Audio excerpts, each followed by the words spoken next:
राम राम जी, मैं Iqbal paper channel में गुनगुन स्वागत है सर। और अभी आपको ले चलते हैं सीकर में एक बहुत बड़ी दुखद घटना हुई है।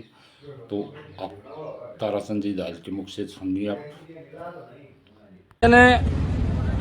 दिन के 12 बजे से लेकर रात का 12 बजे का 24 घंटे के 12 घंटे का समय हो गया। उसके उपरांत भी अब तक न तो परिवार के लोगों से वो मिले, न उनसे बात की, चर्चा की। परिवार के लोग मृतक का शरीर डीप फ्रीज में लेकर मित्तल हॉस्पिटल के सामने बैठे हैं। निश्चित तमाम लोग प्रयास भी कर रहे हैं कि एक समन्वय बने, लेकिन ये जिम्मेदारी सबसे ज्यादा हॉस्पिटल की बनती है कि वो परिवार को साथ लेते हुए, क्योंकि परिवार को इतनी बड़ी स्थिति हुई है कि एक जवान लेडीज जो उसकी उम्र भी 22-23 साल के 24 साल के आसपास की उम्र है, कोई बड़ी लेडीज नहीं थी, उसका पूरा जीवन समाप्त हो गया, उस परिवार का पूरा आने वाला भविष्य समाप्त हो गया। लेकिन फिर भी यदि ऐसे जब काम हो जाते हैं उसके बाद में जिम्मेदार लोगों की यह जिम्मेदारी बनती है कि तत्काल प्रभाव से उस परिवार को सांत्वना दें, सहायता उस परिवार को दें। कोशिश कर रहे हैं, मैं भी अभी आया हूं लोगों के बीच में और आपके बीच में, प्रयास करेंगे, कोशिश करेंगे।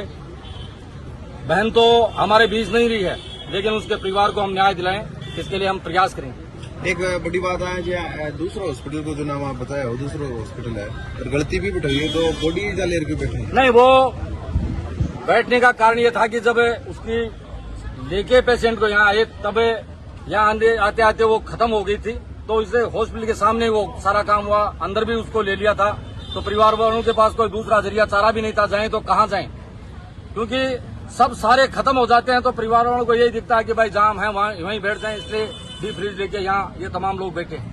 परिवार मांग के कर रहे हैं? मांग की तो अभी चर्चा चल रही है। परिवार के लोग और कई लोग आसपास के लोग जो उनके साथ है रात से, वो चर्चा इस बात की कर रहे हैं, कई चीजें पे हो रहा है। विशेष तौर से परिवार की बड़ी इच्छा ये है कि कैसे ये लेडीज खत्म हुई उसका मुकदमा पुलिस करे, मुकदमे के बाद पोस्टमार्टम करवाएं, इसका सारी चीज का खुलासा हो जाएगा। क्योंकि ऐसे पता नहीं चलता कि कैसे ये लेडीज खत्म हुई। तो परिवार वालों की प्रथम दृष्टिया जो मुझे नजर आया मांग, वो ये है कि भाई पहले मुकदमा दर्ज कराया जाए और उसके बाद में इसका पोस्टमार्टम करा के। सिंपली वो चेक करवाने के लिए एप्पल हॉस्पिटल में आए थे, वहां उन्होंने भर्ती भी करवा दिया। एकाएक जैसे ही उसकी तबीयत बिगड़ी तो स्वयं के हॉस्पिटल के डॉक्टर ने कहा कि तबीयत बहुत ज्यादा खराब होगी। वो पेशेंट को लेकर मित्तल हॉस्पिटल में आए। मित्तल हॉस्पिटल में जैसे आए, वो कविता उस समय शरीर उसका शांत हो गया था। उन्होंने CPR देने की कोशिश की, लेकिन उसके बाद में वापस वो जिंदा नहीं हो सके। लगातार रात 12 बजे से ये पूरा परिवार और आसपास के लोग यहाँ मित्तल हॉस्पिटल के सामने बैठे हैं।